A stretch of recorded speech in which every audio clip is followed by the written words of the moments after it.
ভারতের হায়দ্রাবাদে এক ব্যতিক্রমী আয়োজনকে ঘিরে আবারও মানুষের ঢল নেমেছে। দীর্ঘ লাইন দেখে মনে হতে পারে কোনো জনপ্রিয় অনুষ্ঠান বা সরকারি সেবার কেন্দ্র, কিন্তু বাস্তবে হাজারো মানুষ সেখানে জড়ো হয়েছেন জীবন্ত মাছ গিলে খাওয়ার জন্য। তাদের বিশ্বাস, এই পদ্ধতি হাঁপানি ও শ্বাসকষ্টের সমস্যা কমাতে সাহায্য করে।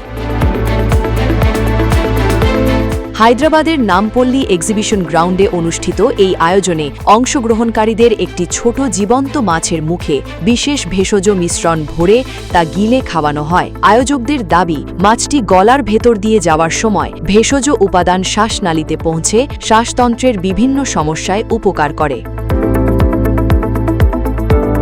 প্রায় ১৮২ বছর ধরে বাথিনী ফিশ প্রসাদম নামে পরিচিত এই আয়োজন পরিচালনা করে আসছে বাথিনী গৌড় পরিবার। তাদের দাবি, ১৮৪৫ সালে এক হিন্দু সাধুর কাছ থেকে পাওয়া গোপন ভেষজ ফর্মুলা প্রজন্মের পর প্রজন্ম ধরে তারা বিনামূল্যে বিতরণ করে আসছেন। তবে চিকিৎসা বিজ্ঞান এ দাবিকে সমর্থন করে না।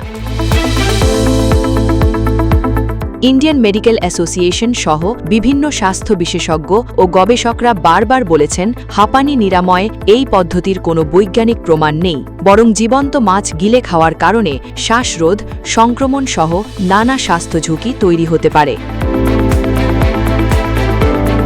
বিতর্ক ও সতর্কতা সত্ত্বেও বিশ্বাসের টানে প্রতি বছর হাজারো মানুষ এই ব্যতিক্রমী আয়োজনে অংশ নেন, যা এখনও ভারতের অন্যতম আলোচিত লোকজ চিকিৎসা প্রথা।